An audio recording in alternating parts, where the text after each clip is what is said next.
Hello and welcome to Horrific Tales. In this show we celebrate the creation of independent authors and aspiring writers.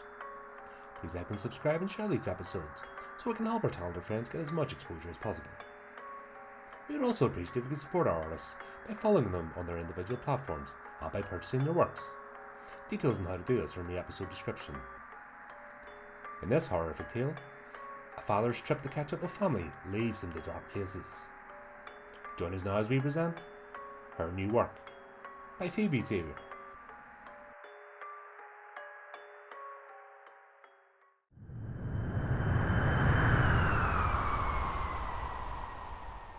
He landed the night before and retreated quickly to his hotel reservation.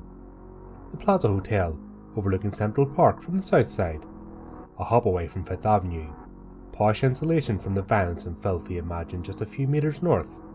He stayed in that expensive cave for at least 15 hours. New York City.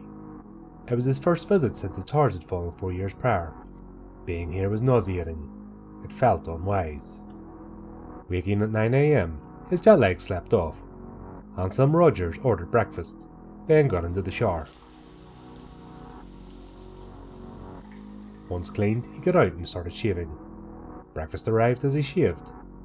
Opening the door with a half-shaven face, white towel wrapped around his waist, squishy shower flip-flops still on his feet.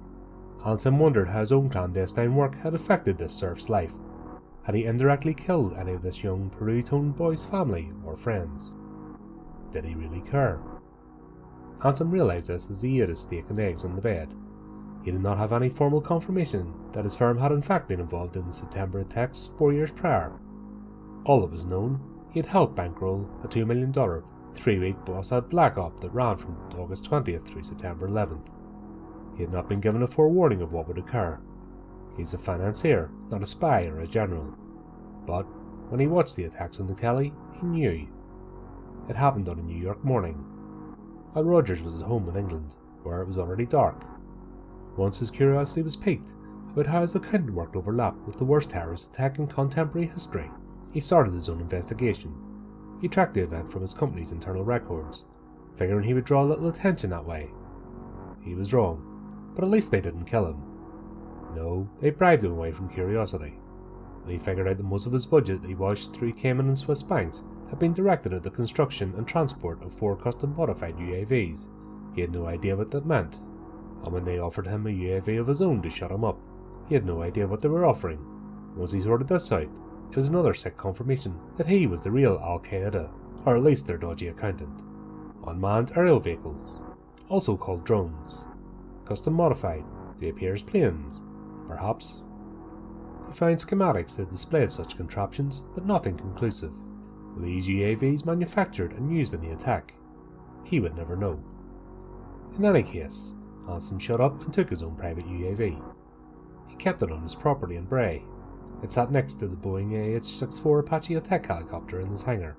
That was another bribe for him to stay quiet about the money he laundered for members of the American military, as well as several congressmen, in relation to their Osprey program. There were 2 other jets and a chopper in the hangar as well, those he used. He had paid for them and didn't feel so guilty in utilising them. He got dressed and went downstairs. The limousine and retainer picked him up at 11 o'clock sharp. The whole afternoon was open before his scheduled dinner with Caitlin.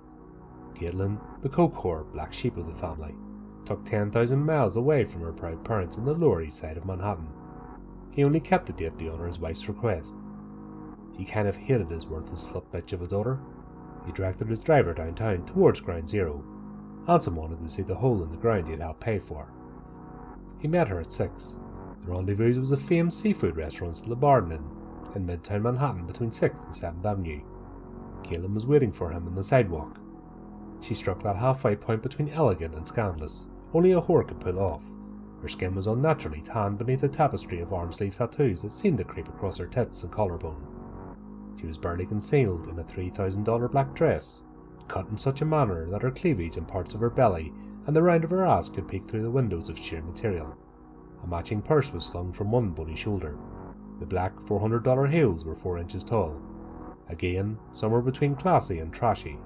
She wore the tight silver choker that he gave her for her 16th birthday, a month after he told her to drop it, in regards to a family friend who had raped her. The business that his firm did with that man was much higher priority than Caitlin's pride, or her mental health. Anselm ignored her overt sexual nature and nodded perfunctorily. "Caitlin, let's take our table." "Okay, Daddy," she agreed teasingly. Her face was done up in simple, slutty makeup, highlighted by plump and shiny pink lips, dripping in lipstick and gloss. Her eyeshadow and rouge were modest, but her beauty was undeniable. A classic look, coveted, paid for. 5 years ago she came to the Big Apple for school. Anselm paid double to get her enrolled in NYU's creative writing program. She stuck with it for a few years, but whoring herself to rich, older married men proved way more fun than school, and sex paid better. There were also the drugs. She'd been a pothead since middle school. The drinking started at 12. It was an easy transition into her coke life. Kate knew the kind of pill cocktail her mother depended on for her sanity, so she laughed her parents off when they tried to shame her into multiple drug tests. Anselm always paid them off, of course. Not a single charge had stuck to her in 5 years. Just a few stints in rehab, which usually led to better drug connections. She was the everlasting thorn in his side. 3 other children, and they never fell into the lives of debauchery. What was wrong with her? Sometimes he wished she'd just disappear. Get hit by a bus, pushed off a subway platform, stabbed in a mugging. Why couldn't she have died in the attacks? "I got some new work done," she said at the table after a few minutes of uncomfortable silence.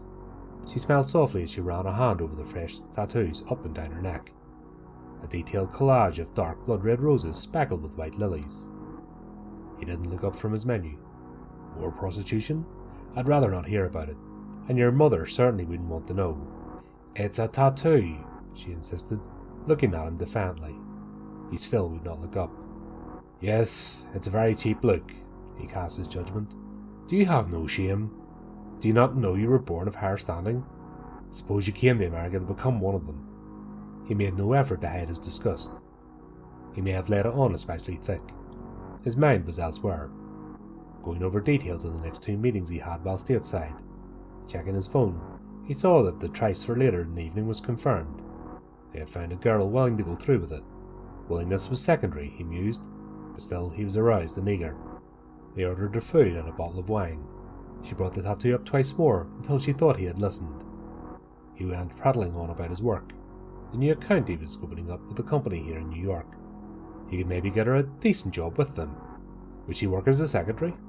Anselm clearly wasn't thinking, just filling the dinner with words, because if he thought about it, he would never help her into a position where she could shame him worse by whoring herself up to new business associates.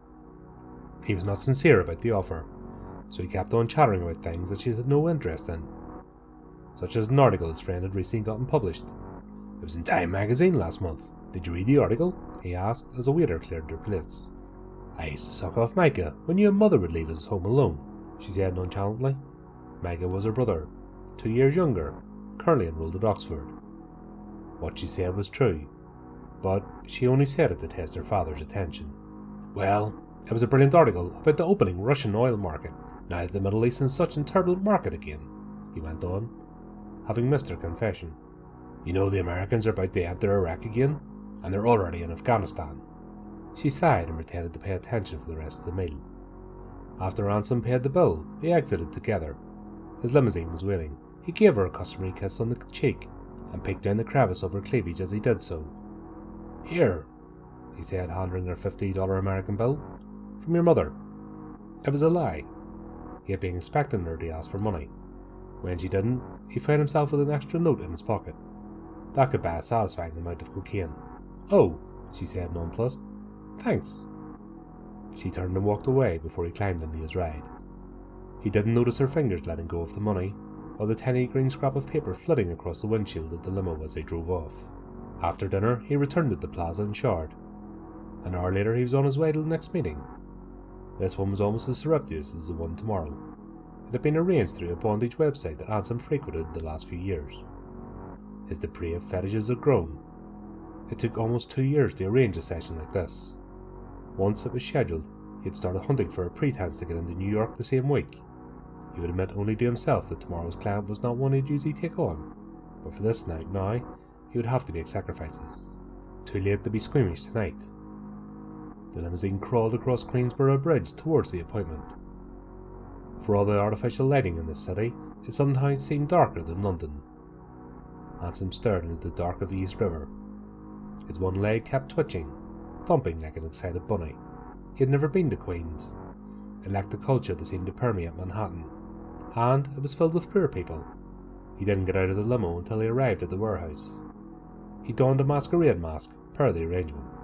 The limo driver waited outside as Anselm went into the warehouse. It was nearly empty, but he saw them across the wide expanse. High above, the fluorescent lights lit the place, barely. His feet click-clacked, making the only noticeable noise. They were gathered on a dirty, thick blue rug, maybe 10 feet by 15. Anselm did not want to guess the cause of the stains on the rug. A tall, pale man stood beside a video camera, mounted on a tripod. A large gym bag lay at his feet. The tripod was flanked by a lighting ring, and there was one young woman sealed in a latex fetish suit, hands tied behind her back, bent over a wooden chair bolted to the rug. Clasps fastened to the gimp suit were strung to chains that secured her to the chair.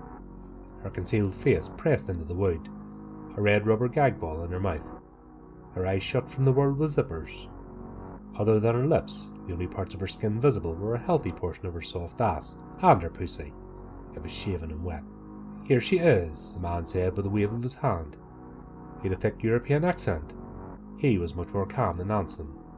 The presence of the camera and the Eurotrash connoisseur working it did not sit well with him, but this was the price he would pay for the kink. He started to undress. The other man began filming, then turned to flip on the lights. Anselm shuffled over to the helpless girl and whipped at her ass with his belt. Her cries were muffled by the gag ball strapped tight to her face. Again and again, he whipped her as hard as he could, until her ass was a bleeding mess. Still so perfect in its youthful contour, but marred now with ugly welts, and slicked with her thin dripping blood. He was starting to get aroused. The cameraman unmounted the camera and circled them, holding it now by hand. He remained silent as Anselm rubbed his hardening member on the streaks of dark blood dripping down her ass crack. The bureaucrat slapped at her ass with his cock, and then his hand, the belt having been tossed aside. Soon, he was pushing into her wetness with a hard, throbbing cock. He hadn't been this hard with his wife in a decade. The deeper he became embroiled in the remote, systematic putrefaction of the world, the sicker his fantasies became. The violence and the sex melded together. Fuck the world. He was fucking it as hard as he could, grunting and groaning and slapping at her young flesh. Surely she must be asphyxiating inside a tight latex suit. What a pathetic little bitch, he thought, whoring herself to death for the sick pleasure of the wealthy. He wondered what account his money would pour into once this was done. He let out a whiny nail as he unloaded his seed into her. A gasp escaped his lips as he slumped into her rump, exhausted. The cameraman wasted no time, quickly producing a katana from his gym bag. He handed the razor-sharp weapon to Anselm, taking the sword in his hand with a shaky nod. The banker turned his attention back to the whore. She had moaned a bit during the sex. It was louder during the belting of her ass. But she was quiet now, unmoving. He hoisted the sword up over his head, holding it with both hands. The cameraman zoomed in, focusing as Anselm chopped down, hacking on her thin neck. He sliced through the latex, an inch and a half into her neck. Blood spread everywhere. He kept hacking, over and over. Finally, after another 12 chops, her head tumbled off, bouncing lifeless on the thick carpet. He panted as he dropped the sword. It was exhausting to chop through her neck like that. The sword had been as sharp as possible. The cameraman circled again, zooming in on her neck, dripping all of her fluids out that jagged, awful wound. Angling up to record Anselm's tired masked face, recording the look in his eyes as he recognized the blood-smeared roses and lilies tattooed to her neck. It was Caitlin's new work. He moaned again as he pushed back from her decapitated, desecrated body. The camera kept rolling as he wiped himself clean.